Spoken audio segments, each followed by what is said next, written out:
You just found the best video ever to teach you how to make 3D assets for your games. This is everything you need to know, even if you've never done anything in 3D before. We're gonna go through the entire process of making a game asset from scratch, and I'm gonna give you just the information you need to know without any fluff. And at the end of this video, you'll be able to start making your own 3D assets that you can import into Godot or Unity or Unreal or your 3D game engine of choice. It's gonna be a lot of fun. Let's go. And your first job here before we get started is to click the link in the description and get my free PDF study guide for this video. This goes over the big concepts that we're going to cover so you don't forget them, and also gives you the main keyboard shortcuts that are going to help you work faster. So click that link down below and let's get started. In this video, the main piece of software we're going to be using is Blender. Blender is an insanely good 3D program and it's free. So just go to blender.org and download and install it.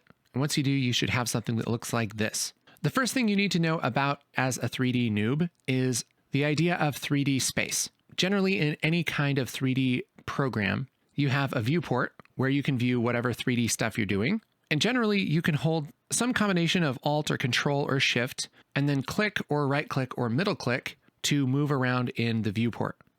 So if I hold down middle click, that's clicking down on my scroll wheel, and move my mouse around, I can rotate around my world. If I hold Control and middle click, I can zoom in and out. I can also just scroll with my scroll wheel. If I hold Shift and middle click and move around, I can pan like this. This is very, very important for actually moving around and looking at things. This is what we call a perspective view. That means that you're just looking at things in perspective, just like you would in real life. There's also something called an orthographic view, which is looking at something perfectly on the side without any kind of perspective or vanishing point. If I go up here to this little widget, I can click on any of these letters like X, and that's going to bring me to orthographic view looking down the X axis. Same thing for Y and Z. And so I can look at this from the front or the side or the top by clicking any of those, and I can middle click and drag to get back to perspective view. There's a bunch of other things with views, but you don't really need to know it. Now, these axes are really important. This red line, this is the X axis. The green line is the Y axis, and then up and down, which is the blue axis, is the Z axis.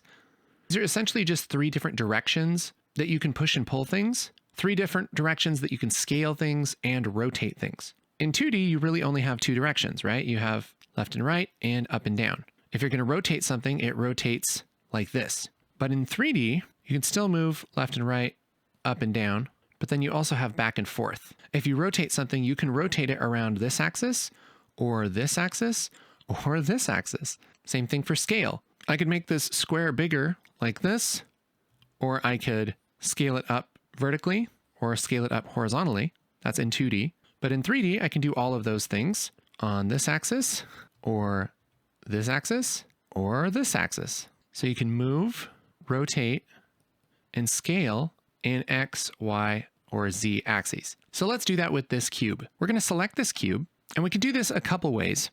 One, we can go over here to the tools, and we can select one of these tools, which happen to be move, rotate, or scale, like this. So I can grab the move tool, and that's going to give us this little widget. I can grab any of these arrows and move this just on the axis, like this, up and down on the blue, back and forth on the green. I can do the same for rotation, same thing, different axes like that, and for scale, just like we were talking about. But because this is the video that's everything you need to know, I would recommend not using these tools at all. In fact, you can hit T on the keyboard to hide those tools. Because honestly, if you're going to do more than one thing in Blender, you should really learn the keyboard shortcuts. And I know that can feel overwhelming, but there are just a couple of keyboard shortcuts that you really need to know. If you want to move something, hit the G key. You can remember this by saying grab. If you want to rotate, it's R for rotate. If you want to scale, it's S for scale, okay? So I can grab this cube just by selecting it and then hitting G on the keyboard, and I can move it around. If I want to move it just on one axis after I'm in grab mode, so after I've hit G and I can move this around with my mouse, I can hit X, Y, or Z to constrain this to an axis. So X, Y, Z. And it pretty much works the exact same way with rotation. So rotate, I can rotate based on my view or on the X or Y or Z axis. Same thing for scale, hit S for scale. I can scale this up or down like this uniformly, or just on the y-axis or the x-axis or the z-axis. And if you know just that, you can start making things in 3D, because a lot of building stuff in 3D is just taking shapes that already exist, moving, rotating, and scaling them. For instance, if we wanted to make a hammer, like, a war hammer kind of asset, I could hit S for scale and scale this way down, and then S for scale again, and then Z, and scale this big on the Z axis. I'm just hitting S, Z, and then dragging out like that. That's going to make a handle. That's going to make a really long box like this, which is going to be the handle for our Warhammer. And then I can just add another cube.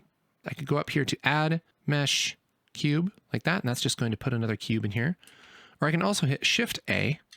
That'll bring up this little add menu, which is just a little bit easier. And now I have another cube that I can move, rotate, and scale. So G for move, Z to constrain it to the Z axis, and then I'll move this up like this. And then let's scale this to look more like a hammer. So scale in the Z, scale in the Y. And after I'm done with each of these, by the way, I just click, and that kind of locks it in, and then I can scale it again. So now we have this hammer, and we can do more work on this, but a lot of making things in 3D is just taking primitive shapes like this and positioning them and kind of sticking them together to make an object. Now, the primitive that you start with should really be as close as possible to the shape that you're trying to make. All right. If you hit Shift A, that'll bring up this add menu. And under mesh, there are a few different primitives you can make. If you're wanting to make something that's more like a ball, you might use a UV sphere. If you want to make something that's more like a cylinder, you would use a cylinder. In fact, a cylinder is probably a better idea for this handle than that cube, because what we're trying to make is something that's round and tall like a cylinder. So we could do this same thing and scale this down to be really small, and then scale it on Z and bring it back up, scale Z like that. And then let's select that cube and then just delete that by hitting X on the keyboard and selecting delete. Okay. So now this is a little bit closer to what we're trying to make, but let me help you notice something. If we zoom in here, we can see that this cylinder has lots and lots of sides. Look at all the sides on this cylinder. Each one of these faces is what we call a polygon. A polygon is just a flat face that makes up a 3D surface. And long story short, every single one of these polygons makes it slightly harder for your computer or your game engine to display this 3D thing that we made. So here we have 1, 2, 3, 4, 5, 6 polygons, and then it goes all the way around. There's actually 32 polygons just around the outside of this cylinder. And if you're going to be making an asset for a game, you generally want to use the least amount of polygons you can possibly use. It depends on your game engine. It depends on how complicated your game is. It depends on a lot of stuff. But it's a pretty good rule to just keep that polygon count as low as possible. So we do want this to be round, but we don't need it to be this round. We can probably get away with less polygons here. So what I'll do is select this, hit X, and delete it. And let's hit Shift A and go down to cylinder again. Here we can see all those faces, but look down here in the lower left, there's this little thing that pops up that says add cylinder. If we click on it, that's going to bring up the initial properties of this cylinder when it makes it. After we do something, this is going to go away and we can't mess with it anymore. But right after we add the cylinder or any primitive, you can adjust the basic primitive that it makes. Okay. So this is starting with certain properties. It has 32 vertices, has a radius of 1 meter and a depth of 2 meters. So we can make this a little bit closer to what we want. Let's actually make this like maybe 8 vertices. So now we still have something that's round. It's rounder than our cube was, but it's just about like the minimum amount of faces that you would need to make something round. In fact, you could probably even take this down to like 7 or 6. We could just go with 6. You can make more if you want. Just know that the more you make, the harder it is to render. And we can also adjust the radius. So let's take this radius down. Let's do this like 0.1. And we're already making this a little bit skinnier like this. And then let's do like 3 meters tall. And now we have something that's really close even before we scale it or do anything like that. Let's make it 4 meters, sure. Okay, and that's about right. And if we get this pretty close, and especially if we pick the right number of faces, then we can kind of mess with things a little bit later and tweak it. But that's a pretty good looking handle, looks round, but not too round. Now, we've been thinking of this as a hammer, but what if we wanted to make a battle axe? Well, if we look in our meshes, we don't have anything that's really close to an axe. We don't really have anything that looks like an axe head. It's not like we have an axe head primitive. And so what do? Well, this is where proper 3D modeling really comes in. So what do I mean by that? I mean, doing a little bit more to this primitive other than moving, rotating, and scaling it. We're actually going to edit the faces on this mesh. We're going to edit the shape of it. And so to do that, we're going to use something called edit mode. Right now, we're in object mode, which means that each object in our 3D scene, we can select, and then grab, move, rotate, scale. It's sort of like the zoomed out view, the overview of all the things in the scene. But if I select something and go up here to where it says object mode and scroll down and go to edit mode, then what we're doing is we're kind of diving into the details and editing the actual shape itself for this 3D primitive. We can select little parts of this 3D mesh. I'll just zoom in here a little bit. If I drag a box around one of these dots, this lets me select a vertice. So a vertice is a little point where all of the edges meet. And just like in object mode, I can hit G for grab and move one around. I'll hit Control Z to undo. If I select multiple of these things, I can hit S for scale and then just click to save that. I'll hit Control Z again. I can hit R for rotate and rotate these. And it works just like in object mode. If I want to rotate this just around the Z axis, I can hit Z and just rotate these around the Z. If I want to scale these just in the Y axes and bring these closer together, I can do that. And so I'm actually changing the form of this 3D mesh. This is where things get really cool. So I can select these vertices, but I can also select the edges by going up here to right where it says edit mode. There's 3 buttons. This first one has this little dot. That means I'm selecting vertices. This next one lets me select edges. So I can grab any edge here and I can do the same thing, right? G for grab, R for rotate, S for scale. I can do the same thing for faces. That's the third icon here. I can select a face, grab, rotate, scale. Okay, so this is how we actually make custom shapes out of these primitives. So if I want to do something like make one of these sides pointy, I could select this face and think about what needs to change on this face. Well, if this side needs to be pointy like this, then this face needs to squish down and be really small. So S for scale, Y for the Y axis like that, and we can scale it down like that. The reason I knew it's the Y axis is because I can see this green axis here in my view, and I know that green is the Y axis. So if I want to squeeze it in that direction, I just constrain it to Y. The great thing is, when you're scaling something, you can try out all of them. I can hit X and scale this on Y. I can hit Z to see what that's like. And I can kind of just try different directions and see if it's working, and then just go with the one that actually works. So that's Y. Okay, great. So I'll scale that down like that. And now we have a pointy end like this. So that's how you would change that mesh. But this isn't that great of an axe. It looks like a piece of cheese on a stick. If we're making cheese on a stick, oh baby, we're done. But this really isn't that cool of an axe. Kind of sucks. So let's hit undo. And I'm going to show you kind of the bread and butter of making your own shapes in 3D. And that is extruding faces and edge loops. Let's start with extruding faces. So I can select any face like this. And let's say I want a little bit more detail over here. Or maybe I want to extend this out and do something crazy, make some more geometry this way. I can do that by hitting E on the keyboard, E for extrude, and then just pulling this out with my mouse. And a couple things happen here. It takes this edge and it moves it out this way, but it also adds 4 new faces. There's one back here and one over here. And so what we're doing is we're adding on geometry in this direction, which will give us more control points, which will let us make a better shape. So if I hit S on the keyboard now, look at this. We have a much more advanced shape than we just had. We don't have our piece of cheese anymore. We have, I don't know, whatever this is. So we could scale this down on the Y-axis like this. And now we're getting something that sort of looks more like an axe. But not only can we scale that in the Y-axis, but we could scale this on Z. And now we're really getting crazy. Look at this. Now this is really starting to look axy. So that's a way that you can add more detail kind of off of the side of something, is extruding. But you can also add detail within something by adding an edge loop. Let me back up here for a minute. After we extruded this, essentially what we did was we kind of scaled this up, and then we added vertices, edges right here around in a loop.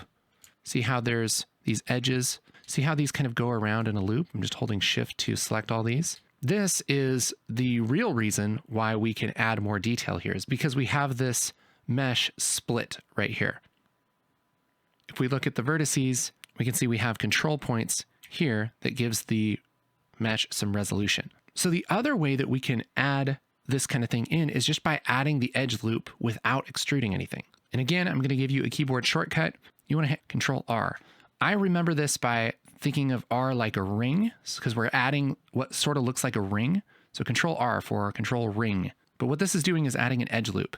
And what it's going to do is, after we hit Control R and we mouse over certain edges, it's going to try and split whatever edge we're mousing over in half with an edge loop. And so wherever we want to add that detail, we can just click with our mouse, and then it's going to put that edge loop on it. Then it's going to let us slide the edge loop to wherever we want. And so if we don't want it perfectly in the middle, we can just kind of move it over here a little bit more. Maybe I'll just move it this way.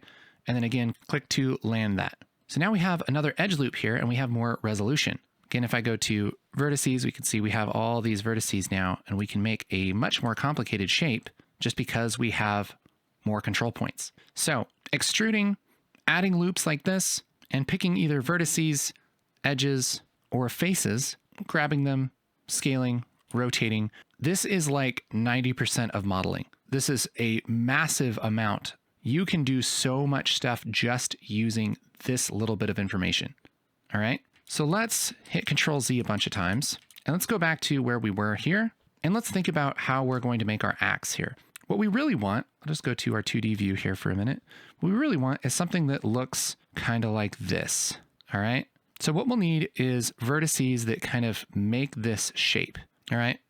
Both this way, meaning we'll need edge loops, loop cuts like this way, and probably this way too. So we can decide to add some of that beforehand, but I think it's easier to kind of just do it as we go. So let's just add one more loop cut, Control R, and let's just add it like that. So we have these two little cuts here. And then I'm going to go to face select. You can also hit 1, 2, or 3 on the keyboard.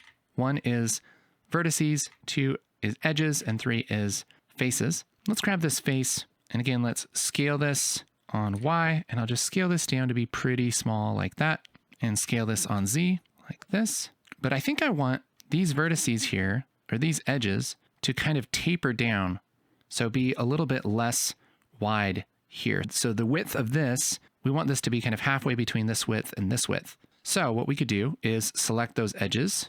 I'll just hold Shift and select both of these edges. Or I can even hold Alt and click on one of these edges, and that's going to select the whole loop, the whole ring, like that. And then I could do something like scale this down on the Y-axis. If we look at this from the top, see what we're doing here? We'll try and kind of get that to be almost straight. Then we can scale this on the Z-axis and move this up a little bit, like that. Maybe I'll hit 3 and select this face, and scale it up on Y, and scale it up in Z a little bit, just so we have this tapering. Look at this, we're making this kind of tapering shape, like that, okay? And that's pretty good to start out with, I would say. Let's call that good. Now, what if we want to make this edge really, really sharp? We could do this in a couple ways. We could take this, probably the most obvious way would be to hit S on the keyboard and then Y to scale this, and I can just scale this way, way, way, way down. S, Y, again, and just scale it way down to where it's just almost nothing, okay? Then we have a really pointy edge here. But something to be aware of is if I were to, say, go to vertice mode and grab one vertex and then hit G and move this around, look what happens. That edge and those vertices are actually still there. Look at that, it's still there, but it's so small that you can barely see it. Sometimes this won't matter, and sometimes this will really mess up your model. This is called non-manifold geometry, which basically means that things are janky. Things are messed up. It means that there are faces with no area at all. They might as well not be there. So I'll show you a little trick. Let's just hit Control Z a couple times and let this scale up. We can go to vertex mode and select both of these vertices like this, and we can hit M on the keyboard, M for merge. And we have a few different options here, but we can click on at center and look what happens. Boop. Those go together and it makes one vertex. We'll do the same thing with this down here, M, merge at center, and that makes one vertex. We can test this out by selecting the vertex and moving it around. And there we go. We can see that we don't have that weirdness anymore. This is just nice, clean geometry. That's what we want. Nice and clean. If it looks like there's only one face here, there better only be one face there. That's the idea. So now we have our sharp axe, but let's make this so that it curves a little bit. Just looks a little bit more interesting here. We can do this again by adding a loop cut, Control R. That's going to add this loop, and I'll just click to accept that. And I want this right in the middle. And rather than eyeball this, I'm just going to right click and it's going to reset that to the middle like that. Now, what's really cool about a loop cut is that you can go down here to the properties, the initial properties here, and you can hit this number of cuts and make multiple cuts like that. So you can add, you could add lots and lots of detail if you want to. Also, when you hit Control R, you can scroll up and down on your scroll wheel to quickly adjust that. So we could do this, click it to accept, and then right click to set it in the middle. And that's going to give us some more geometry there. And we could scale this up. We could just scale it up all together and make it kind of round. That'd be kind of cool. Now we have a pretty cool looking axe that has a nice curve here.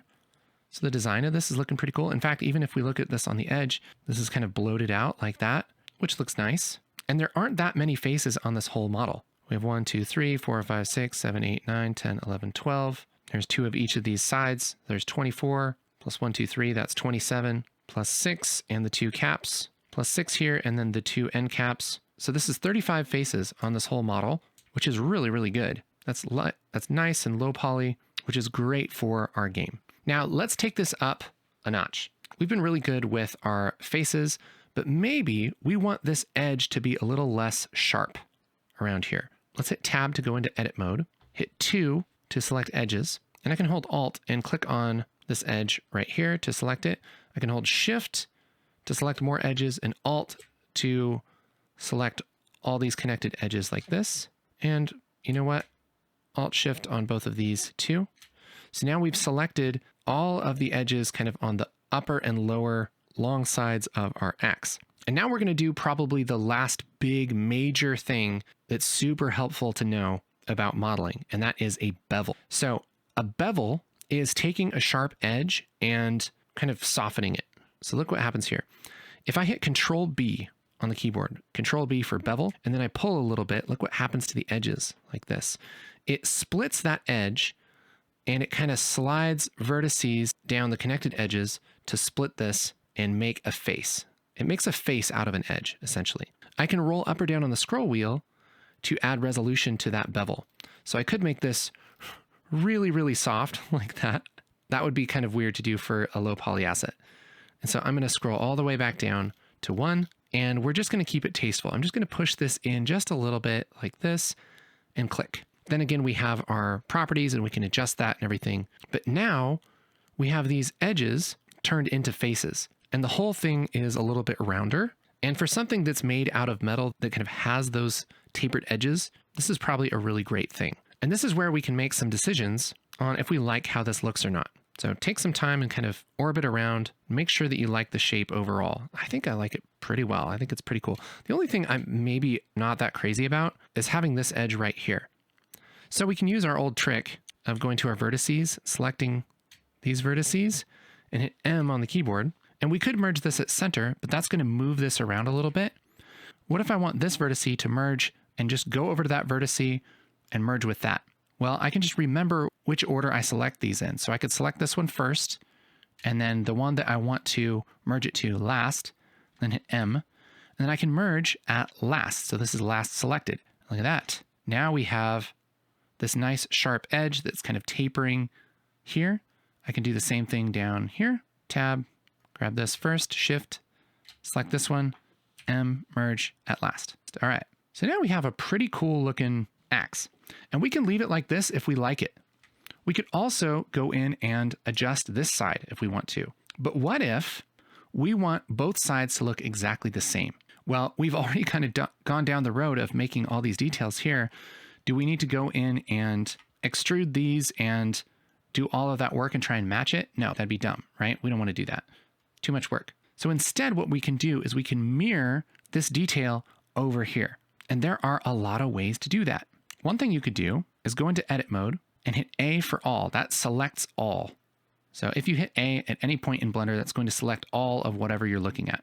So if you're in edit mode, it'll select all the faces, the edges or vertices. If you're in object mode, it'll select all the objects. Okay, but we're going to select all the faces. We can go over to mesh right here and select symmetrize. What this will do, if we go to our properties down here, is it will essentially mirror this mesh and make sure that it looks the same on both sides. Now, it's mirroring this side over to this side, which isn't that great. But if we go here to direction, we could say instead of -x to +x, we could say +x to -x, and look what's going down. All right, then I can just click off of that. And that is going to change our mesh to look exactly the same on both sides, which is going to save us tons of work. All right.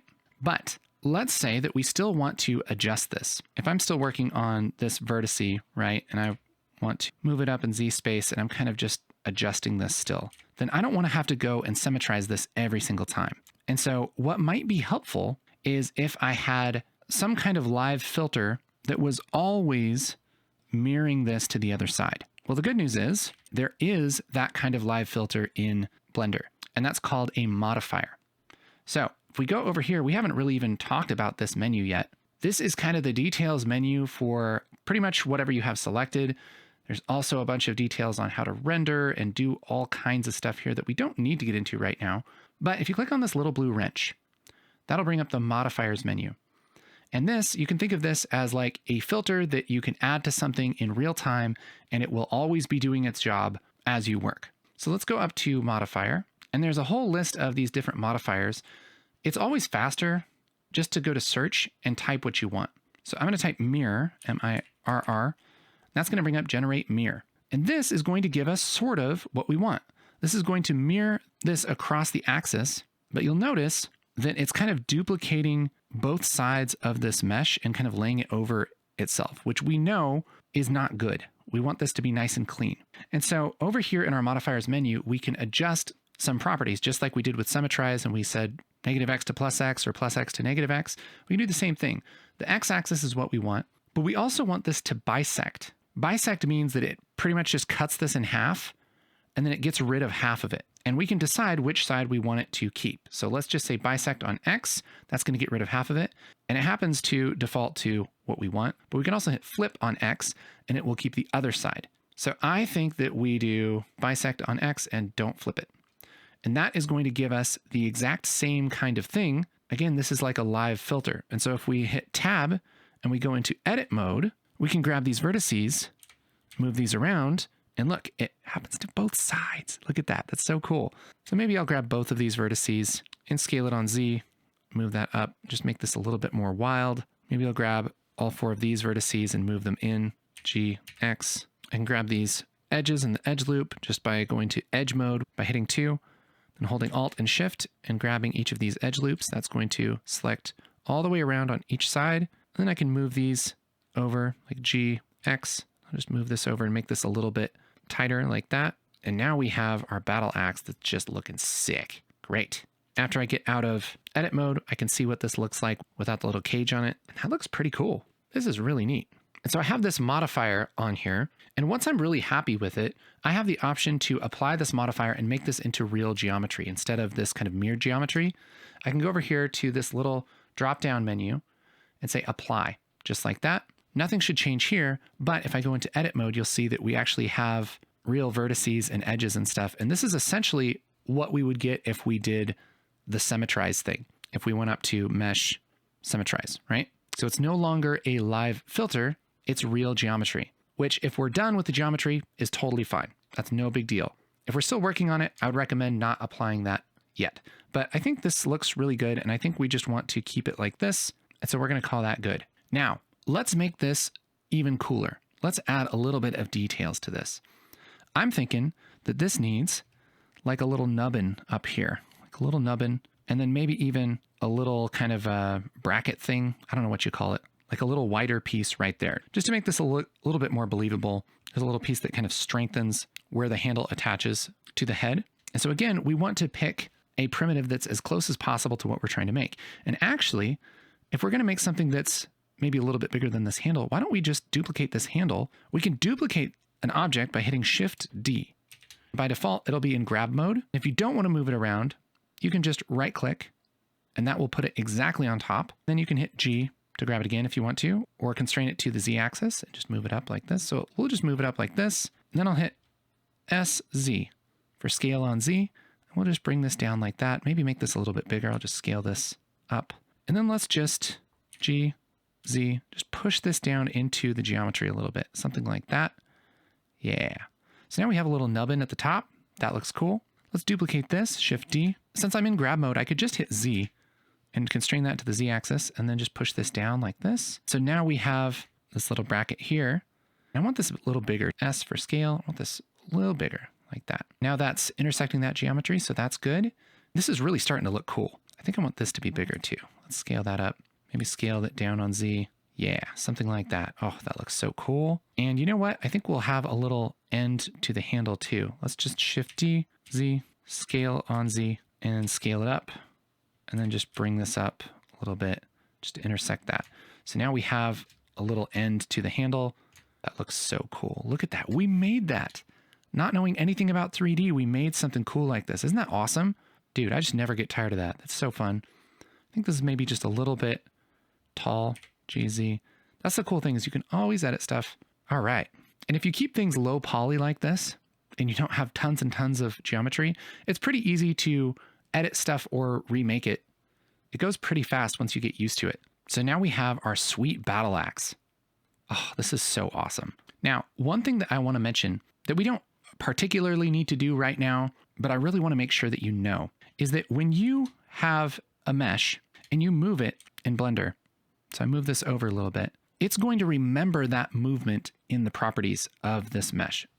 If I go over here to this menu to the right and I click on this little orange square, we can see that we have some transform controls. And what this is just data and measurements of kind of where this thing is in 3D space, what its rotation is, what its scale is, and everything like that, which is fine most of the time. But there are certain situations where you really want this to be 0 instead of 5.2, -1.5, and all that stuff. And this is especially true with scale. So if I were to scale this in the Z axis and make this really tall, we'll see that we have scale over here is 1, 1, 2.934.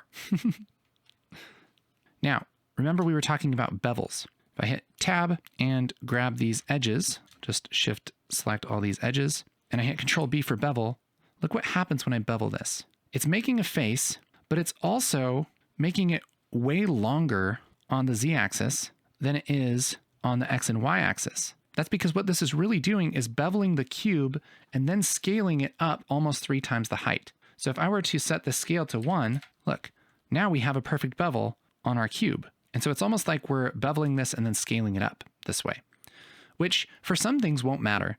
But for some things, you really want to have that nice beveled edge that isn't elongated like this. And so what do? If we know we've been scaling and moving something around, what we can do is hit Control A, and that's for apply, Control A, and we can apply any of our transforms, location, rotation, scale, or all transforms, or just rotation and scale. Most of the time you can just hit scale like this. And what that does is that resets all of these numbers to 1. All right. If I hit Control A and apply all transforms, look what happens over here to these locations. Control A, all transforms. Those locations move to 0 meters. That doesn't mean that this moves to the origin, to the middle of our world. It's basically telling Blender that this cube is right at home. This is where it's supposed to be. We haven't moved it at all. We haven't scaled it at all. This is what it looks like. So don't do anything weird. So now if I select these edges, just hold Shift and select all these and hit Control B for bevel, look at the difference that we have. We have this nice uniform bevel that isn't stretched out because we're not applying that scale to it. We're applying the scale and then beveling it. And there are a bunch of things in Blender that kind of are picky about your scale. So that's a good thing to know. Just Control A, apply scale. That's a pretty safe thing to do most of the time. So just for kicks, we're going to hit A to select everything and then Control A, scale. So this is looking pretty sweet, but how do we make this look better? And specifically, how do we give this some color? Because we probably don't want to be going around with a perfect gray axe, right? We want it to be a little more interesting than that. And so this is where we have the idea of 3D materials. So a material is just like in the real world, what something is made out of. It's like the properties of the surface or the stuff that each piece is made from. And kind of the most basic form of a material is just having a color. So all this has a default material on it that's just kind of gray, but we can add a new material and change the color. So let's select just this axe part. I'm going to go over here to my right menu, and at the very bottom, there's this little red circle thing, and that's our material tab. We're going to go up here and hit new, and that's going to make a new material and assign it to this mesh. Right here where it says base color, by default it's white. If I click on this, I can change the color to something like, I don't know, blue, but oh no, this doesn't change color. What's broken? Well, just like there are different modes for editing your meshes in Blender, there are different ways of looking at your meshes. Up here in the upper right, we have 4 little spheres. By default, we're on this second sphere, which is called solid mode. We can also look at this in wireframe mode, but the next one over is material mode, material preview. And this gives us a rough idea of what our 3D materials actually look like. And so it's going to give us the base color of our materials, right? So now that we have that applied, we could change this base color to something like a dark gray, dark kind of bluish gray. There we go. I'll make this a little bit brighter just so it's a little easier to see. But you know, maybe you'd want to do kind of a dark blue gray, something like that. And we can call this like our metal material. In fact, we can push up this metallic like this all the way to 1, and this is going to be shinier. So we have this shiny blue metal material now. If we change the roughness, and as we make it less rough, it's going to be more shiny, almost like a mirror. Look at that. That's cool. Now that's probably not realistic because we're not making this out of like perfectly polished steel. So let's make it a little bit rougher. I don't know, something like that. Now we have this kind of shiny metal that's not too reflective. All right. Now let's say that we want to add this same color to our other meshes. Do we have to go in and add a new material each time? No, that would be dumb. What we can do is click on this little button right here, which will let us add an existing material to whatever we have selected. So here, we'll just select material 1. It's going to do the same thing and apply that material to everything that we want to apply it to. Let's have that material on each of these. Oh, baby, that looks pretty cool. Okay. Now for this handle, maybe we want this to be a wooden handle. I don't know, maybe it would be metal. You have to figure out your lore for your game. Okay. But in my game, this is going to be wooden. So this needs to be some kind of brown. So let's make a new material. We can even rename it right here. We'll just call this wood M for wood material. This base color, let's make this kind of a dark orange. Which, by the way, dark orange, that's a brown. I don't know if you knew that. Cool. So there's our brown. And now we have this asset that, depending on the style of our game, if you have kind of a cartoony style where you just have kind of the flat colors, then you're pretty much done. If you just want kind of the basic colors, this is how you do it. You could just select whatever you want to export, go up to File, down to Export. And if you're exporting for something like Godot, just select GLTF like this. We'll uncheck animation because it's not animated. ax1a.glb. Under Include, let's limit to selected objects and hit Export. Then we'll take this GLB file, drop it into Godot. And there we have it, your asset ready to use in your 3D engine. Isn't that awesome? But if you're going for a little bit more of a realistic style, we're going to have to do some more work to make this look good. First thing is, if we don't want these faceted looking faces here where we can see all of the 3D faces, we're going to have to change the shading. We can select whatever we want to on facet and right click and say Shade Auto Smooth. And that's going to smooth that out. So now we have that nice and smooth. And you can do this to a point. If I were to pick Shade Auto Smooth for this handle, right click Shade Auto Smooth, it's not going to smooth it out just because there are limits to how much it's going to smooth it, just so it keeps looking good. The bevel that we have on here, these edges are not going to get smoothed out, but those little facets that were across the side right here, those are all smoothed out and nice. And generally, right clicking and saying Shade Auto Smooth, it does a pretty good job making sure that stuff is smoothed out. If you want to change exactly what it's doing, you can go over to your modifiers, and what it does is it automatically adds an modifier called Smooth by Angle, and you can adjust this angle and move this back and forth to kind of decide how strong that smoothness needs to be. And if I push this angle up a lot, it can really smooth things out, but it looks terrible, right? So we're not going to do that. Every once in a while, you might kick that up a couple degrees though, and it would fix a little problem. But this is going to work just fine for us. Now, let's say we want to make this like one step more interesting as far as the coloring and texturing goes. Well, that's going to bring us into our shader editor. So along the top, we have all these tabs in Blender.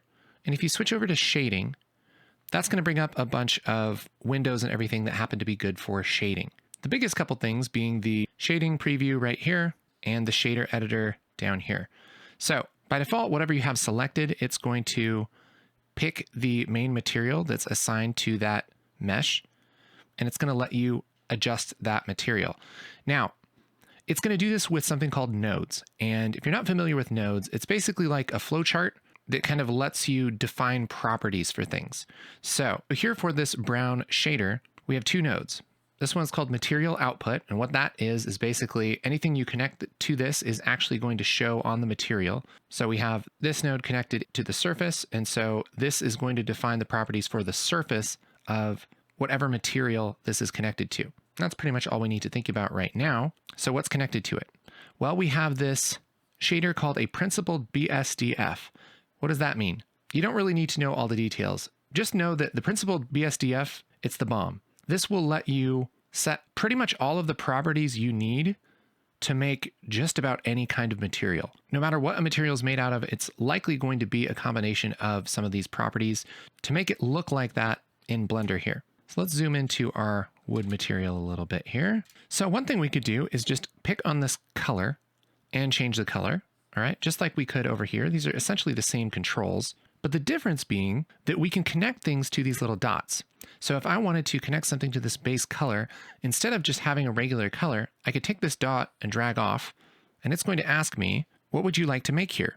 And I'm going to pick noise texture, just like that. What noise texture does is it makes kind of like clouds, kind of like a cloudy texture. In fact, let's make a plane so we can see this a little easier. I'll just push this plane over here so we can see what the heck is going on. And we'll assign that wood color. So if I connect this noise texture to the base color, we're just kind of making clouds, all right? And I can adjust the scale of those clouds and the detail and how detailed we want those to be, the roughness of the clouds, all of that. And all of this is getting plugged into the color property of this shader. Again, a shader just being a collection of these properties, all right? A digital material. And so we have something pretty interesting happening here. We have these nice clouds here, but if we look at our handle, this almost looks like wood grain. Now, why is that? Why does this sort of look like wood grain? I mean, it's convenient for us because we're making wood, but why would it look like that? Why wouldn't it look like clouds? Well, the reason is sort of related to what we were talking about when we were applying scale and that kind of thing. When you make a cylinder, it starts kind of in this shape. And when you scale it and stretch it up like this, then what it's doing is stretching that texture up with it. You just don't really notice because we haven't applied a texture to it. So let's actually do that.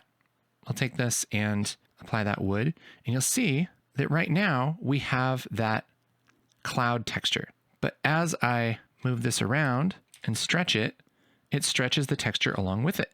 So that's really what happened here is we have a stretched cloud texture. So that actually works out fine for us for this texture specifically. We're going to have to do some more work on the axe head here, but this looks pretty good actually. The only thing that we need to do is change the color of this noise. So how do we do that? The first place I would look to do something like that is to see if there is a color property, and there really isn't. So what we can do is run this through a filter. How do we do that? Well, just like if you want to add something in the viewport, you hit Shift A, and then you can kind of select what you want to add. Here in the shader editor, you can hit Shift A, and you can add all kinds of stuff. I'm going to search for converter color ramp right here, color ramp. And this, if I drop this in between these two nodes like this, boop, what that's going to do is take this cloud texture and remap the colors. Anything that's black is going to be black, and anything that's white is going to be white. So nothing really changes right here. But if I select this white and change this to a brown, then look what's going on. Black is black, white is brown. Okay. So now we're essentially just recoloring this. And I can switch this, I can change this color ramp around and kind of increase the contrast and get some different effects. I think this black, let's make this kind of a dark red, maybe even a kind of a purplish. Yeah. So we have something like this. This is what it looks like unstretched. But then on our handle, that kind of looks like wood. Oh, baby. Look at that. That kind of looks like wood. And I can adjust these two little points to make this more or less contrasty. Maybe take this down a touch. Yeah, something like that. So we have a little bit of wood grain on this. That's awesome. So awesome. Okay, so we have that wood grain happening, but if we look closely here, it's still actually really smooth. And it would be nice to have these kind of dark parts kind of squish in to the texture a little bit. Here, it's easier to see right here. See how this is really smooth? So what we can do is take this texture and we can use it to define the bumpiness of this surface. We're going to do that using the normal. A normal is just the term for which direction is the 3D face facing. So the normal of this plane just goes straight up like this. But what we can do is kind of trick the normals and change them around to add extra bumpiness or extra detail to a plane, even though it's just one face. So let's take this normal and drag it out. And we're going to make a node called normal, but we're going to make sure it's bump normal like this. So bump normal. Okay. We'll just drop that there. And what this is going to do is change a black and white image into a normal. If you don't know what that means, it's fine. Take this factor, plug this into height. And now look what happens. Now we have bumpy stuff happening. Oh, that's so cool. And once we have that connected, we can see that it just adds a little bit of bumpiness to this. And so let's take this distance down. Let's do like 0.2 instead. That's going to make this less bumpy. It's going to give us a little bit of detail there. The other thing we can do is add another color ramp before this to kind of adjust the contrast. So again, Shift A, converter color ramp, boop, put that in there. And now we can adjust this to really dial in how bumpy we want this thing to be. Now it looks kind of weird on here, but on our wood, it's actually starting to look pretty cool. So depending on how much detail we want in there, and that looks pretty sweet. All right. Now we have this kind of actually pretty cool looking wood grain by just making our own little wood texture. That's neat. Now we have that wood that looks really great, especially from a distance. So you can do all kinds of things here in the shader editor. This is just like a really basic idea of it. You can also just grab these sliders and move them around. So, I mean, if we wanted this to look more like metal, we could just push up the metallic like this, and that's going to look more metallic, which looks kind of weird with the texture we have on there. We can adjust the roughness. As we bring this down, it's going to be shinier wood. See how shiny that is? So if this is kind of old wood, we probably want that pretty rough. So I'd say, 0.7 or something. Make it nice and rough. But yeah, we can make our own little texture that way. Now, if we were to do the same thing for the axe head here, I'll take this base color, drag this out, and say noise texture. Put this in. We're going to see some noise on here, and that's going to look pretty good, actually. That's going to not do too bad of a job. So if we just want to kind of break this up a little bit, we could, again, do a color ramp here. And let's make this color ramp, from, I don't know, kind of dark bluish gray to slightly lighter bluish gray. Now we have a little bit of variation on this, which looks cool. And that might be all you need for the game. You could take the roughness down a little bit. We could even plug this color ramp into the roughness. That's going to make it shiny in some places and not in other places. And again, we could Shift A, run this through another color ramp to adjust how shiny things are. So we can make this part gray, which is a little less rough. Yeah, let's do like a white, and then we'll make this one a little bit gray. So there's just a little difference in the roughness. Could do the same thing for our normal. Bump to normal, factor to height. That's going to just be totally crazy. So we can take this distance to 0.1, maybe less 0.05. And now we have this kind of bumpy looking thing. And this looks okay, but there are a couple little nitpicky things that I would draw your attention to here. The side of this part looks pretty good. And that's probably the more important part. So I guess you could get away with this. But up here, this texture is a little bit stretched. It looks sort of like our wood grain. It doesn't look the same. Same thing down here. It's kind of stretched. On our other little pieces, that texture is not the same scale. So the texture, the clouds are like this big right here, but they're like this big here. And so if this is the same material, it doesn't look quite right. So even though we were able to just get away with our texture being stretched here, just because it happened to work out, it's not usually going to work out that way. Usually you have to do something to make your texture look good on your surface. And it's usually actually worse than this, worse than these problems. These are almost excusable. In fact, if you wanted to, you could probably select this and then just duplicate this material. So we'll call this metal 1, and I'll just hit this little button right here, which will let me duplicate it. Boop. This is metal 1, 1. And we can take the scale of this noise down to like 1, and that's going to give us a more consistent result. It's still a little stretched, honestly. It's kind of stretched on these sides. So, you know, you can almost get away with it, but we want to learn the right way, don't we? So let's do this the right way. The right way to make sure that your texture looks good on 3D is to lay out the UVs. So what the heck is even that? Well, here on our plane, this is a little bit easier to explain. And get it? Explain. Okay. What we're really doing is we're putting a 2D texture onto this 2D plane. And there are two axes in 2D. There's the X, which goes this way, and the Y, which goes this way, right?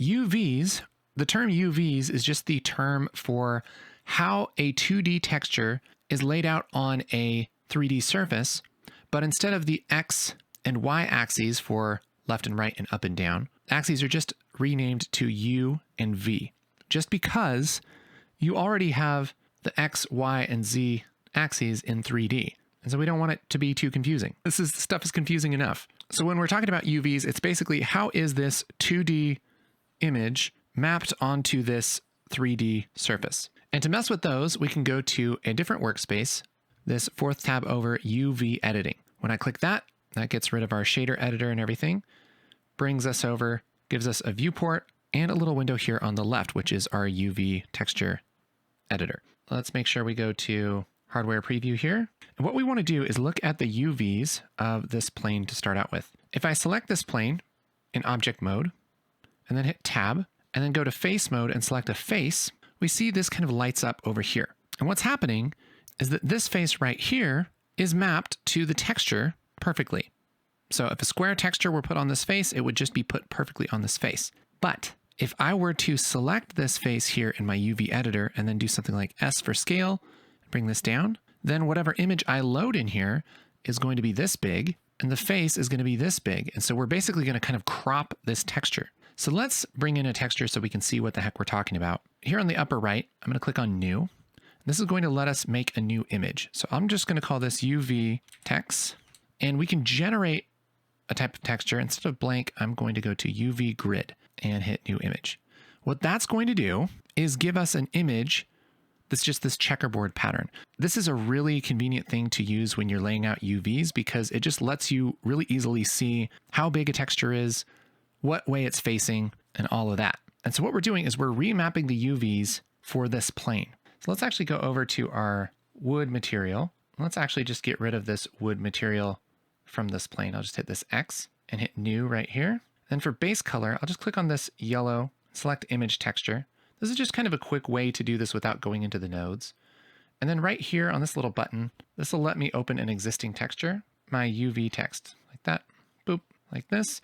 And now we can see this UV texture assigned to the plane. Now, watch what happens when I scale this. See, I can use a part of this and make it bigger or smaller and kind of crop this texture and use that for the plane. I can hit G to move this around. And so I can decide different parts of this texture to use and map it to the plane, or I can stretch this out to be the whole plane, whatever I think is good. So let's take a look at what happens if we apply this UV texture to our wood here. I'll just switch this out for an existing material. We'll switch this out for our new material 1, which we should rename UVs like that. And we'll see, just like we thought earlier, our UVs are being stretched out. The reason I know that is because these are supposed to be squares, right? But they're stretched out like this. So again, if we select this and hit tab and go into edit mode, I can hit A for all. That'll select all of my faces. And here we can see all of our faces laid out on our UVs. I'm going to do one thing real quick. I'm going to click this button right here. What this does is sync the selection between these two windows. So if I do this, if I select a face here, it's going to select it here, and I don't have to select both of them, okay? So I can easily figure out where each face goes on our texture. So how do we fix something like this? Well, the answer is something called UV unwrapping. UV unwrapping is a process of taking the faces on a 3D mesh and laying it out in a certain way here on the texture. Okay, that's just the general name for doing that. And there are lots of different ways to unwrap a mesh. And I'm going to save you years of your life by just showing you the best way for 99% of things. Oftentimes, the easiest thing to do is select all your faces, go up to UV, go to Unwrap, and check Conformal. Conformal like this. Now, if it works and it looks beautiful, then that means that you don't have to do any work. If it doesn't work and it kind of just didn't really do anything for us, it switched it, but it's still terrible, then we'll need to do something else. And what we'll need to do is add seams. The reason why it's so easy to lay out the UVs for this plane is because we don't have other faces that we need to worry about. But if we have something like a cube and we were to add this same material to it, by default, it's going to look really nice. See how nothing's stretched or anything? If I go into edit mode, we'll see that we have this laid out very nicely. We have 6 sides here, 6 planes, and these planes are connected on certain edges. So this plane and this plane are connected. This edge just kind of wraps around like one big piece of paper. In fact, all of these are all connected like one big sheet of paper. But there are also seams. For instance, right here, that paper is cut. Easy way to know that is just to scale this and rotate this, and we can see where this doesn't line up. So this transition looks beautiful. This one looks good. This is nice, right? But this one doesn't line up. This one looks good, but yeah, this one's not good, and this one's not good. And that's okay, because you have to have seams. You have to cut it somewhere, and on a sharp corner like this, that's actually a really, really good place to cut it, because you just can't lay something out flat without stretching it unless you cut it somewhere. It's just kind of like origami or wrapping a Christmas present. And so what we have to do for our handle here is tell it where to cut the paper so that it can wrap around it nicely. I'm going to hit Shift H on the keyboard. That's going to hide everything except for what I have selected, just so we can see it. And we'll see this, like our UVs are just not good here. It's really, really small on the edge and stretched and crazy on the sides. So what we're going to do is hit Tab and go into edit mode, and we're going to select our edges. This will let us select any of these edges, and we can tell it to mark it as a seam. All right. So I'll hold down Alt and grab these edges here, and I can right click and go down to Mark Seam. What that's going to do is highlight this in red to tell me that it's a seam. We'll also go down here and hold Alt and highlight that and select that, right click, Mark Seam. And now this is going to fix some of our problems. If I hit A to select all of our faces, go up to UVs, Unwrap, Conformal, that's going to at least change things. Boy, it's sort of better in some ways. But the problem is that this is confused, because if you were going to wrap a piece of paper around a tube like this, there has to be a break somewhere, and we haven't told it to have a break. Just like a disgruntled worker, the UV unwrap has quit because we didn't give it a break. So let's select any of these seams. Generally, you want to pick a seam that you wouldn't see as often. I'll go back to object mode by hitting Tab and then hit Alt H to bring everything back. And I guess I'd like a seam, I don't know, they're all kind of not the best, but maybe like towards the side rather, maybe towards like the edge here instead of the side, because I feel like we might look at this side on more than we would this way. So let's put a seam kind of on this edge of things. Again, I'll hit Shift H to hide everything, Tab to go into edit mode, and I'll select this seam right here, right click, Mark Seam. Now if I hit A, go up to UV, Unwrap, Conformal, oh baby, look at this thing. Look at those beautiful UVs. That's what I'm talking about. That's what we should have if we want some good UVs on this. Really, all we're doing is making sure that the paper can wrap around this nicely. We're cutting this wherever there is a sharp edge. And if we don't have a sharp edge, then we try and put an edge on a surface that we would need to, but in an inconspicuous place. So now I'll go back to object mode and hit Alt H, and we have our beautiful UVs on our handle. So these UVs are properly laid out. Okay, we're going to do the same thing for all these other meshes too. And this part does take a little bit of time, but it's not too difficult. So again, instead of metal 1, let's go to our UVs. And that actually looks pretty good. But just to be a good kid, we're going to select our edges here and mark seams. Hit A. I can actually hit U for unwrap. Saves me a little bit of mouse mileage. Conformal, like that. Again, we'll go into this. Same thing. I can actually hit these faces if I want to. Select the faces, hit 2, grab the edge, mark the seam, switch this to UVs as well. Great. Alt H. Do this last one, put this onto UVs. This one's all stretched. Mark the seams, select all, U for unwrap, conformal. There we go. And now we have the UVs laid out on all of our cylinders. Now, they aren't all the same size. We'll fix that in a minute. What we want to do is fix the UVs for this. So let's go ahead and put our UVs on here. And you can see this is just real messed up. It doesn't make any sense at all. I'll hit Shift H to hide everything but this right here. And again, it's the same thing. We're going to go into tab and we're going to think about where are the sharp edges and where can we put some sharp edges to help this paper lay out. So definitely a sharp edge is right here on the blades. Okay, so I'll hit Shift and Alt to select both of those edges. Control E or right click and then click Mark Seam. So we're marking those seams. And let's just see how this goes. I'll just hit A for all, U for unwrap, conformal, like that. And what this is going to do is we have 2 seams, and then it's going to try its best to unfold this weird shape onto this texture, and it just goes crazy. But kind of think about this. If you were going to lay out a piece of paper, you could probably put it over this whole face and then maybe cut it along here. And so I'm going to hold Alt and Shift and grab both of those. And you could probably lay a face right here. You could even put a seam on this edge too, but you really don't need to. It's okay for the paper to bend a little bit. You just don't want it to bend a lot. So let's try that and see how that goes. We might need to put that there. We'll see. We'll see. Shift, Alt. I'm just selecting the inside bevel of each of those. Control E, mark seam, A, U, conformal. And look at this. Look at that beauty. Look at that. You thought that was going to be a nightmare, huh? But it looks pretty good. That looks pretty good. I'm happy with that. And look how our faces are laid out here. They're not stretched. They're not crazy. They're just laid out nicely on this texture. Okay. And that's really, I mean, unwrapping is not too difficult for a lot of stuff, especially if it's simple like this. When you get into really, high poly organic forms and stuff like that, that's when it gets a little bit trickier. But things like, making props and everything for your game, oh, a lot easier. So I'll hit Alt H to unhide everything, get rid of this plane. And now we have our UVs laid out. Oh, baby, it looks pretty good. So there's no stretching, which is nice. The only thing that we need to fix now is the scale of things. Because ideally, what we want to do is have everything have the same amount of detail. So essentially, if the squares are this big here, we want them to be the same size here and here and here.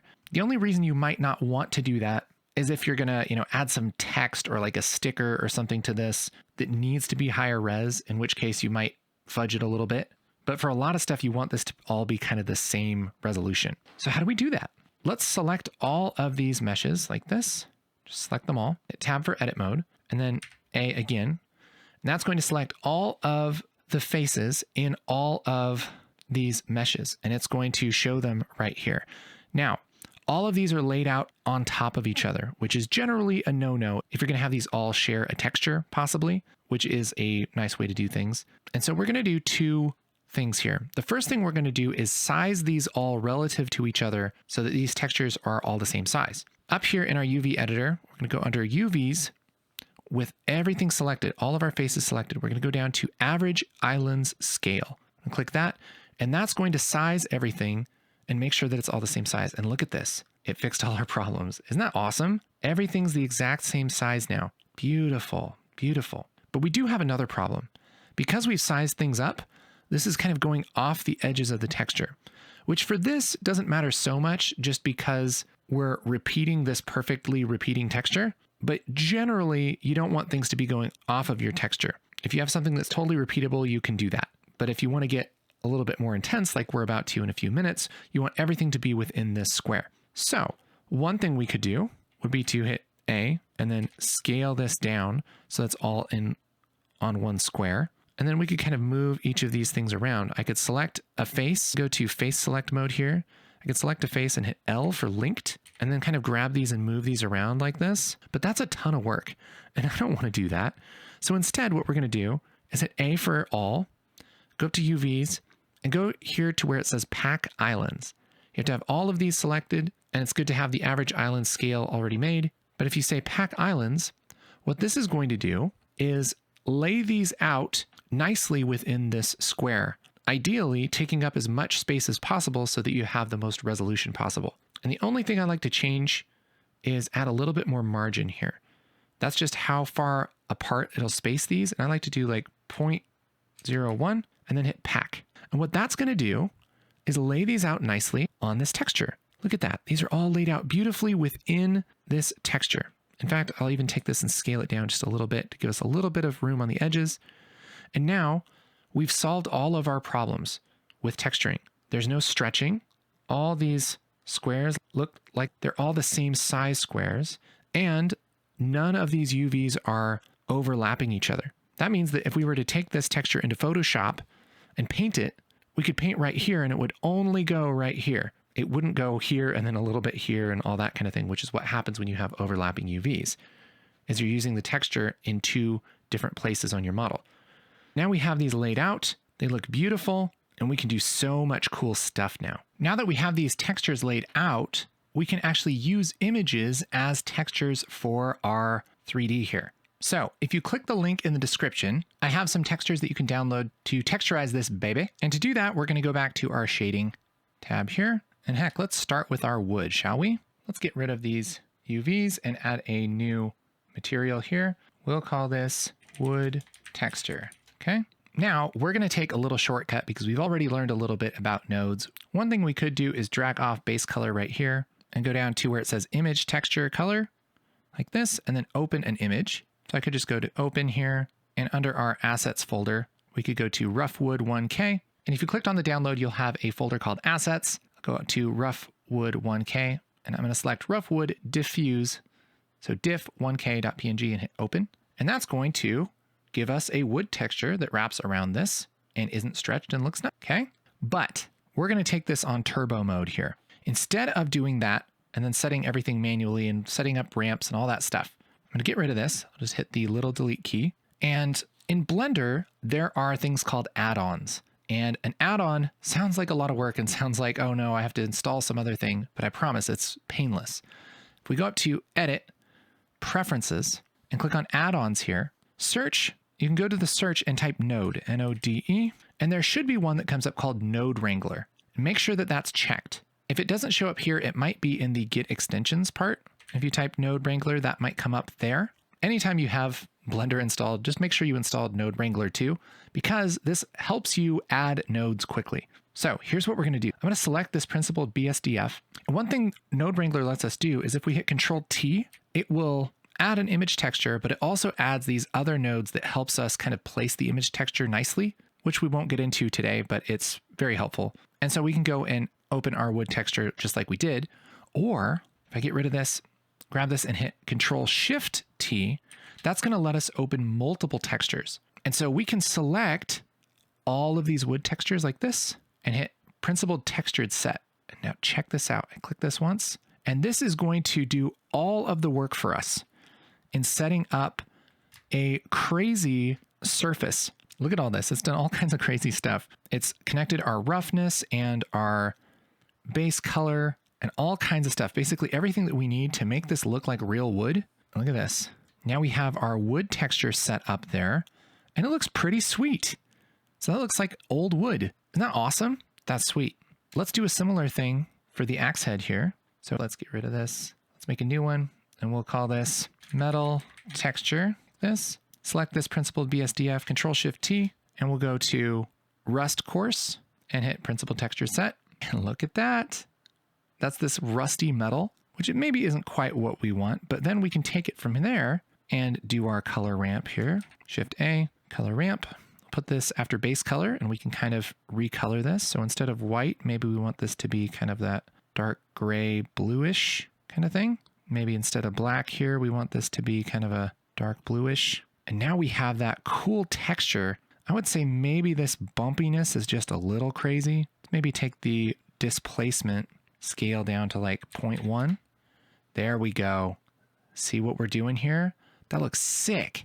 That's awesome. Okay. And depending on what we want this to look like, we can change it around. We could make this metallic. Let's just make sure that this plug this in just right here. This is the diffuse, this is the roughness, displacement, but that looks pretty cool. And we could do the same thing for this other one. Let's say metal textured. We're just assigning that material to each of these. We'll also put it here, metal textured. So yeah, we have our textured asset here. And again, we can select everything we want to export, file, export, GLTF. We'll call this 1A textured, export, take that texture GLB into here, drag this in, and the textures are going to come through. The UV mapping is going to come through. The only thing that's not going to work is that recolor that we did inside of Blender. So that color didn't really come through in Godot. And that brings us to our first kind of big problem working with this in Blender. And that is, if we bring this up, we'll notice that we have our base color, and that's connected to our color ramp to do this kind of recolor of this texture. And the thing is, this part doesn't really go over to Godot. It isn't really exported. This is just kind of like going through a filter. And so it doesn't really translate when we export it. And that's true for really any kind of fancy thing that you do here with textures in the nodes and the shader editor. And so in order to get this kind of thing into Godot, we need to bake the textures. Now, baking the textures really just means saving them out so that they look just like this without any kind of filters. It's basically like taking a picture of how it looks right now so that it doesn't have to do any thinking. And you can do this to save on lighting and render time and all kinds of stuff. Or you can do it just to save the basic colors or any of these textures after you run them through all these filters. So to bake textures in Blender, it's sort of a pain. Here's what you have to do. Select whatever you want to bake the textures for. Right click here in the shader editor, and let's just say add texture, image texture, and we're going to make a new image. Let's just say new, and we'll call this baked color, and we'll leave the width and height depending on what resolution you want. Just change that, and I'll hit new image. So this is going to be called baked color, and it's kind of tricky. We need to keep this selected and then select whatever objects we want to bake this color for. So I'll just select everything. And then we have to do a couple things. The first thing is we have to go over here to this render engine where it says EV. So this is this second tab right here, the second little, it's like a little picture of a camera. Here where it says render engine EV, switch this to cycles. This is just a different render engine for Blender. The only thing you need to know is that cycles is the only way to bake textures. So we're going to switch this to cycles and then scroll down, and there is a little section here called bake. And this by default looks like this. And depending on what we're baking, if we're baking the color or if we're baking something else, you would switch this to whatever you want. But for what we're doing, which we just want to save this color, we're going to go to bake type diffuse. That's the fancy name just for the basic color. And a couple things we're going to change here is we're going to uncheck direct and indirect here and just leave the color like this. What that's going to do is not consider any lighting or anything like that. It's just going to give the raw color, which is essentially what we're doing here with this base color texture. So that's kind of the idea. We need to make sure that we select the baked color image here that we're going to save this to. Make sure we're in cycles, go to bake, diffuse, check color, and hit bake. And what that's going to do is just save out the color itself. So here's our image. It's saving out this color with this color ramp filter applied. All right. And it's just doing it where the UVs are. That's great. Let's switch back over to UV editing just so we have this convenient menu here where it says image. Let's go to image and let's save this image. So we'll just hit save and add up, and let's find a place for it. We'll just call this bakedcolor.png save image. Okay. Now we can test this out by going back to our shading tab here. And this baked color right here, let's just connect this to that base color like this. And if we did it right, it should look exactly the same. All right. This should look exactly the same here.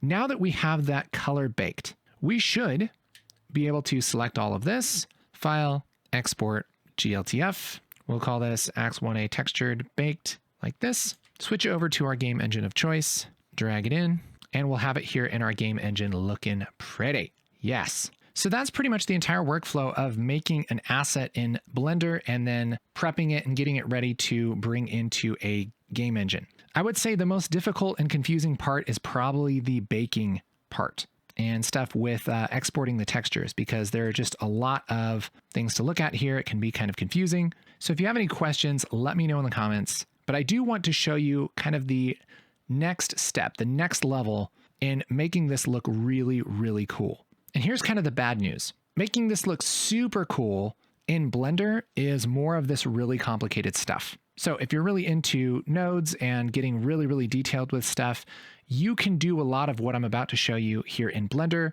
for free. But I think, frankly, it's just kind of a pain in the butt. And so when it comes to texturing and doing a lot of kind of what we just did, I like to use an app called Substance Painter. Now, the bad news is that Substance Painter is a paid product, and it's not super cheap. You can either do a subscription from Adobe for about $50 a month, and they do have a free trial, so you can try this out. But if you're going to be making models and texturing them, I would highly, highly recommend that you invest in Substance 3D Painter. You can get it on Steam at this point for $200 just one time, and then you own it. And so if you get on Steam, search Substance 3D Painter, you can get that.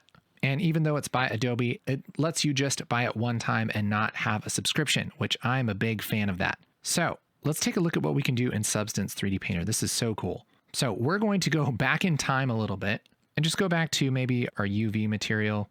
Sure. I'm going to switch back to layout, because really all we need to do before we did any of that is lay out our UVs so that they aren't stretched.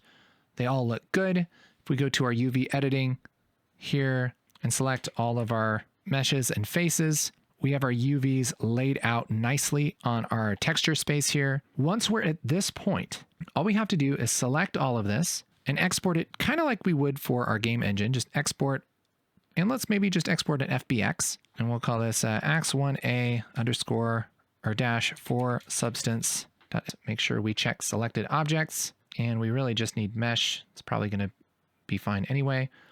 Then we hit export FBX. Then in Substance Painter, what we do is go up to File, New, and right here where it says Select, we click on Select. We grab our ax1a for substance.fbx, and let's make the resolution 1020. And maybe we'll make it 2048 and hit OK. And that will bring this into Substance Painter. And here is our texture with our UVs laid out. Again, I can hold Alt and click and drag to move this around and look at it. Looks like everything came through decently, because all we're really looking for is the shape and making sure all the meshes came through just fine, which it looks like they did. And this is going to let us do all kinds of crazy texturing without having to worry about connecting a bunch of nodes and importing textures and baking textures the way that we were doing. Even though this is a paid program, it's so worth it because it makes things so easy. So check this out. There is this huge library of different materials that we can use for our axe. I'll just take this wood rough and drag this in, and that will texture this whole thing with a kind of a rough wooden texture. And it was just like one click basically. And that's really awesome. But to get really fancy, we have to kind of prep our model a little bit. Let's go over here to this little croissant and click on that. And this is also called texture baking. And it's essentially the same idea in that we're taking our mesh and we're kind of taking a picture of it and applying that picture as a texture. But the reason we're doing it here is more of a utility that's going to help us add more textures to this. And there are a whole bunch of settings and everything for this. The only thing that I'm going to change is go down to ID right here. And here where it says color source material color, I'm going to switch this to mesh ID polygroup. What this is going to do is make a texture that colorizes each one of these meshes a different color so that we can use it as a mask to make different selections when we do fancy stuff here in a minute. So that's one thing I'm going to change. And then over here under common settings, the only other thing I'm going to do is click this, use low poly mesh as high poly mesh right here. Boop, just like that. And then go down and hit bake selected textures.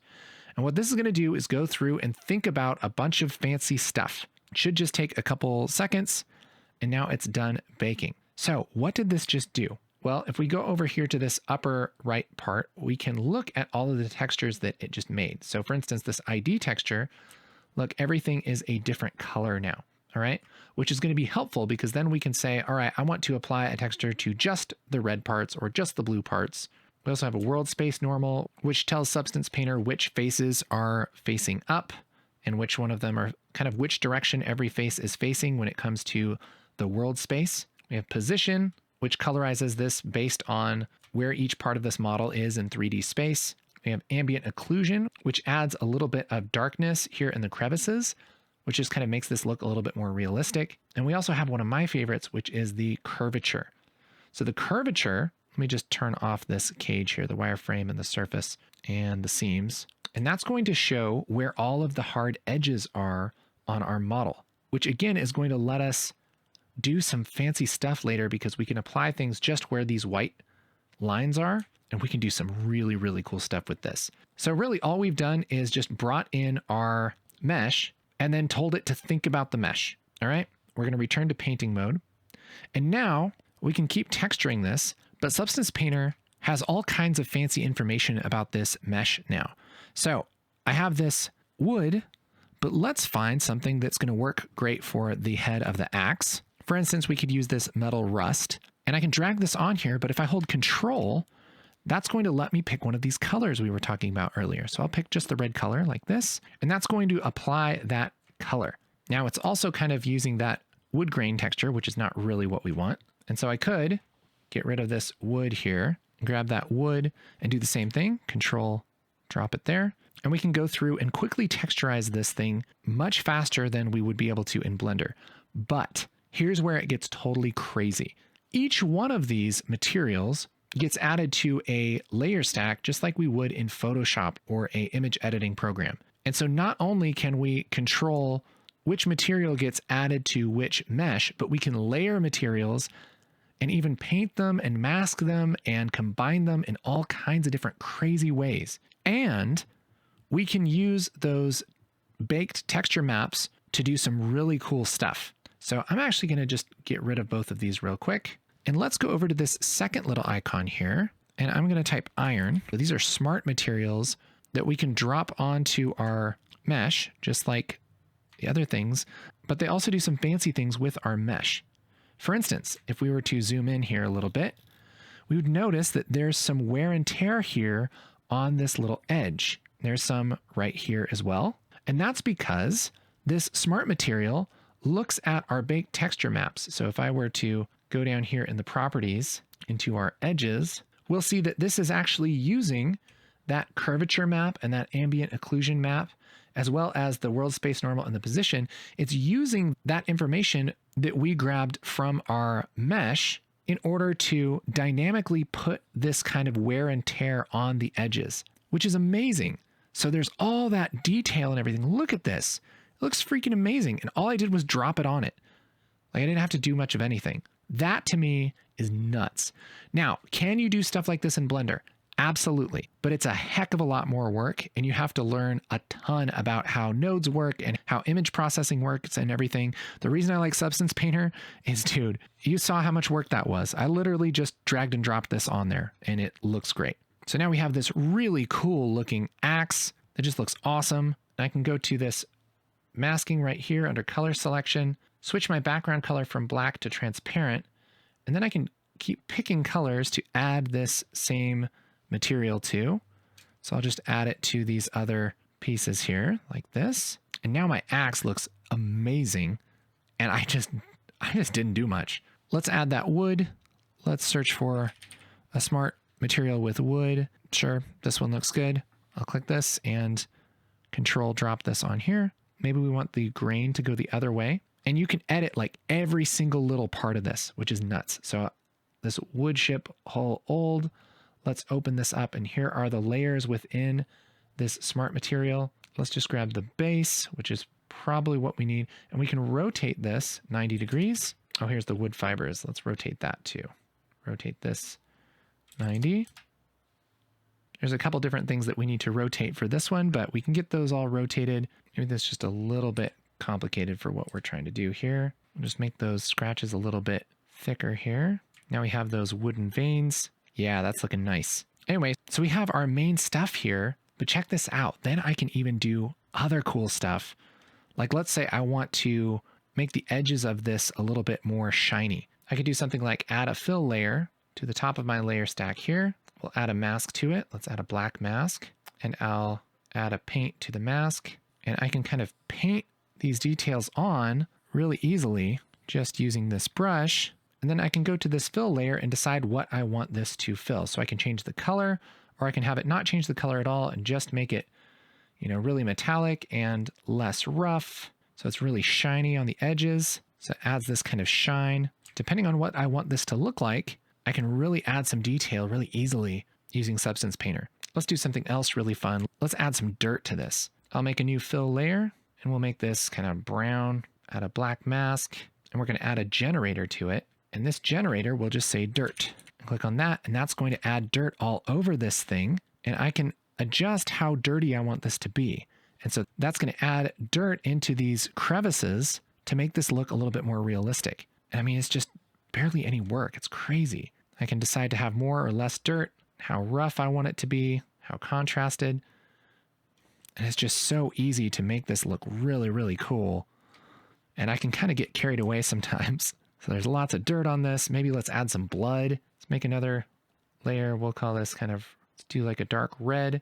We'll do a black mask. And this time I'll use a different brush. Here for this alpha, we'll type splatter. So we'll use this drop splatter. And I can change some of this randomness. Maybe make this size a little bigger. And I can put blood on this axe so easily. And it's just so much fun. So this looks awesome. And now we can just say File, Export Textures. And we don't have to bake any of the textures. It will automatically do all of that. We'll just say, great, Export USD Asset. And they have presets for all kinds of game engines. Let's just pick Unity, sure. We'll tell this where to go. I'll just put this on the desktop and export. We'll make a new Blender project and go to File, Import USD, pick it from my desktop. I was really pro and called it Untitled. Let's import that. And now we have our awesome axe here in Blender. And we can just say File, Export, GLTF. We'll call this Axe2A Substance, include the selected objects and export. And we'll drag this into Godot just to test it out. And there we have our super sick looking axe right there in our 3D game engine with all of our textures connected and everything. And so Substance makes a huge, huge difference. But whether you do the texturing in Substance or Blender, this should be everything that you need to know to start making 3D game assets yourself, custom for your games. What do you want to learn next? What is the next step? What's the next thing in your way? What can I help you with? Let me know in the comments. Thank you so much for watching. And if you haven't yet, make sure to get the 3D Game Asset Creation Study Guide. That's a free PDF. It's available right here. It'll help you remember the main concepts of this video, as well as the keyboard shortcuts that are going to help you work faster in Blender. So make sure to grab that if you haven't. Okay, so get that right now and go and make some cool 3D stuff. All right? That's what I want.